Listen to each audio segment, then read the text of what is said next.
안녕하세요. 어디로든 가고 무엇이든 됩니다 라는 모토로 워터스 클럽을 운영하고 있는 현지입니다.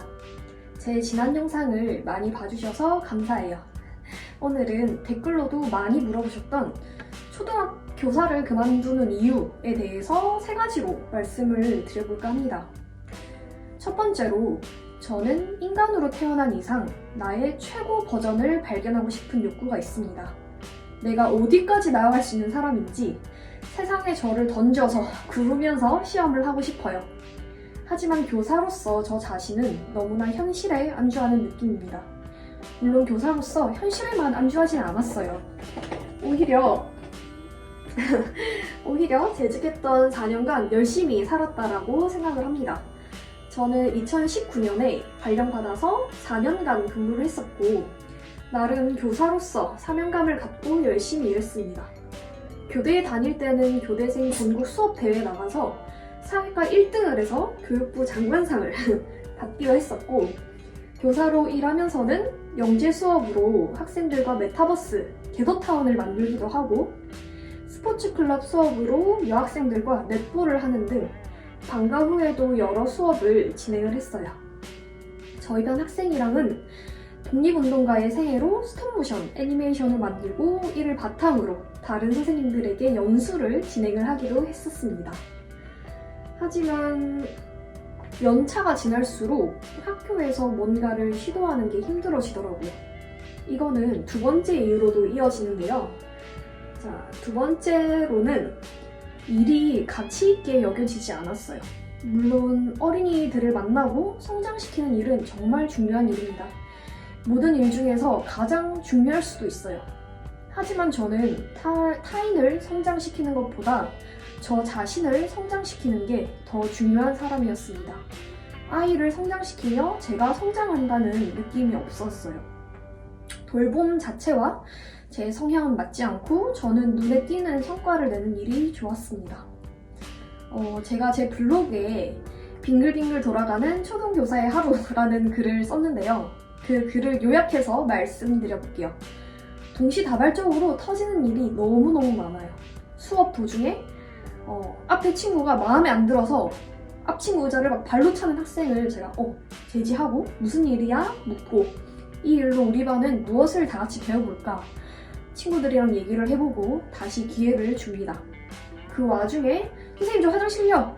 화장실 가려는 학생 보내고 종이에 손가락 베었다고 나오면 연고 발라주고 밴드 붙여주고, 그리고 뭐 처리해야 되는 공문은 쌓이고 수업에 참여하지 않는 학생을 다독이고, 이와 비슷한 일이 하루에 여러 번, 수십 번 일어납니다.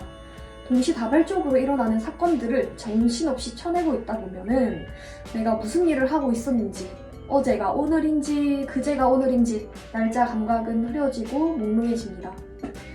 겨우 화장실에서 한숨 돌리면서 저를 다독이죠. 그러다 보면은 진짜 치매가 걱정될 정도로 기억이 막 왔다 갔다 하더라고요. 학생들이 가고 나면 영혼도 함께 나간 것 같았어요. 축 늘어진 몸으로 학교 업무를 하고 각종 위원회에 불려가서 회의를 하거나 도망면 회의를 합니다. 그러다 보면 어느새 퇴근 시간이 가까워져 오죠. 그러면 수업 준비는 어떻게 하느냐? 야근하거나 집에서 하면 됩니다. 저는 새로운 수업에 대한 열정이 있었는데 이런 일이 반복되잖아요? 그러면 점점 수업 준비를 안 하게 되더라고요. 수업에 대한 잘하고 싶은 마음을 내려놓고 즉석에서 수업을 하기 시작하죠. 그래도 이때까지 해온 게 있으니 나름대로 조별활동도 시키고 아이들끼리 토의 토론을 장려해요. 하지만 오히려 조별활동하면서 싸움이 일어나고 저는 그걸 말리고, 그러면 조별활동을 점점 안 하겠죠? 수업도 점점 재미가 없어지죠. 아이들의 졸리고 재미없는 눈빛을 보며 내가 이 일을 왜 하지? 나는 여기서 뭘 하고 있는 거지? 자책을 하고, 어차피 내가 어떤 수업을 준비해도 재미없다라는 말을 하는 애도 있는데 하면서 원망을 좀 하기도 하죠. 그러면서 나는 성장하지 않고 있구나 싶어서 아무것도 하고 싶지 않은 그런 악순환에 빠져요. 그러면 집에서 취미생활을 즐기면서 스트레스 하면 되지 않느냐 하신다면 세 번째 이유로 넘어가겠습니다. 세 번째는 겸직이 불가능하다는 게 정말 너무 답답합니다. 교사 일에 방해가 되지 않는 선에서 다양한 프로젝트를 진행을 하며 스트레스를 해소하고 싶은데요. 저는 희한하게 소비만 하면 스트레스가 쌓이더라고요. 맛있는 음식, 쇼핑, 돈 들여서 무언가를 하는 거 하루 이틀이죠. 오히려 사이드 프로젝트로 강의, 유튜브, 사업도 부업의 선에서 자유롭게 하고 싶었습니다. 실제로 제가 교사를 하기 전부터 운영하던 유튜브 채널이 있었는데요. 하지만 교사는 유튜브를 하려고 해도 공문으로 보고를 해야 돼요. 게다가 관리자가 확인까지 하죠. 제가 무엇을 하는지 직장 동료에게 굳이 알리고 싶지 않고 부담스러워서 못하겠더라고요. 오히려 겸직이 가능했다면 퇴근하고 사업을 하거나 유료 독서 모임을 하면서 기분 전환을 하고 그 에너지를 학생들에게 돌려줄 수 있었을 거예요. 제가 인스타그램에 진로를 주제로 콘텐츠를 계속 올렸는데요. 모임으로 전환하려고 해도 겸직 불가가 계속 걸리는 거예요. 물론 돈을 버는 거를 목적으로 하지 않고 다양한 모임을 운영할 수도 있겠죠. 그런데 저는 앞에서 말씀드렸다시피 나의 최고 버전을 발견하고 싶은 욕구가 있는 사람입니다. 내가 어디까지 나아갈 수 있는 사람인지 세상에 저를 던져서 구르면서 시험하고 싶고요. 자본주의 사회에서 진짜 경쟁력이 있는지 확인하고 싶으면 다른 사람들이 내 상품과 서비스에 돈을 쓰는가 이거를 봐야 하잖아요. 그런데 이런 통로 자체가 막혀 있으니까 더 숨이 막혔죠. 그렇다고 월급이 넉넉한 것도 아니고요. 연금도 계속 아껴져 나가고 무엇보다 저는 젊을 때 돈이 많고 싶거든요. 돈은 자본주의 사회에서 일종의 실험 결과라고 생각을 합니다. 가설을 설정하고 사람들의 문제를 해결함으로써 돈은 따라오는 거죠. 돈 버는 법에 관해 여러 강의를 들었는데 Q&A 시간대마다 제가 항상 물었어요. 항상. 선생님, 저는 겸직이 불가한 직종인데 어떻게 하면 좋죠? 라고. 그러면 강사님은 곤란한 얼굴을 해요. 다른 사람의 명예를 빌리면 어떻겠냐 하시고요. 저는 근데 나중에 제 이름으로 강의도 하고 싶기 때문에 명예를 빌리고 싶지는 않았어요. 어쨌든 그런 일이 반복될 때마다 이 책의 한 구절이 떠오르더라고요. 마케팅의 대가 세스 고딘의 린치핀이라는 책인데요.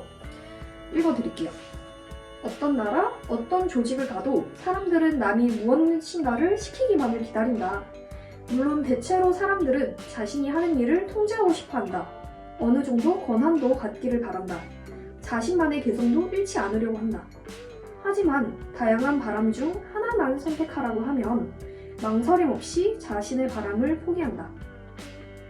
독재자가 명령하는 대로 무조건 돌격하는 겁쟁이 시민들처럼 시키는 대로 따르기만 하면 무엇이든 얻을 수 있다는 확실성을 얻는 대가로 자신의 자유와 책임을 포기하는 것이다. 수많은 기업에서 또 학교에서 나는 이러한 모습을 정말 많이 목격했다. 그들은 누군가 시키는 것을 하고 싶어 했다. 스스로 판단하는 것을 무서워했다. 혼자 결정하라고 하면 어쩔 줄 몰라 멍해지기도 했다. 그래서 우리는 거래를 한 것이다. 우리가 공장에서 일하는 대가로 그들은 무엇을 해야 하는지 가르쳐준다. 아주 훌륭한 거래처럼 보인다. 실제로 지난 100년 동안 이러한 방식을 통해 우리 삶의 수준을 높여왔다. 저는 이 거래라는 말이 참 와닿더라고요. 지난 영상에서 제가 교사가 되고 싶지 않았는데 아빠가 그놈의 여자 직업으로 최고다라는 강요로 왔다고 했잖아요. 그것에 대해 더 이상 원망하고 싶지 않다고도 말씀드렸고요. 사실 교사가 된 건 역시 내 선택이고 내 거래였던 거죠. 부모님과 갈등을 피하려고, 그리고 교사가 아닌 다른 길을 생각하기에 머리가 아프니까, 내 모든 것을 내던져서 사회에 부딪히기 무서우니까. 다양한 이유로 제가 원한 거래였죠. 이제 이 사실을 받아들이고 더 이상 확실성을 위해 나의 자유를 포기하지 않겠다라고 다짐을 했습니다. 네. 이런 이유로 저는 교사라는 확실성을 포기하고 자유를 쫓기로 했습니다. 안정성은 마음이 만들어낸 환상일 뿐 저를 진짜 안정적으로 만들어주지는 못하더라고요.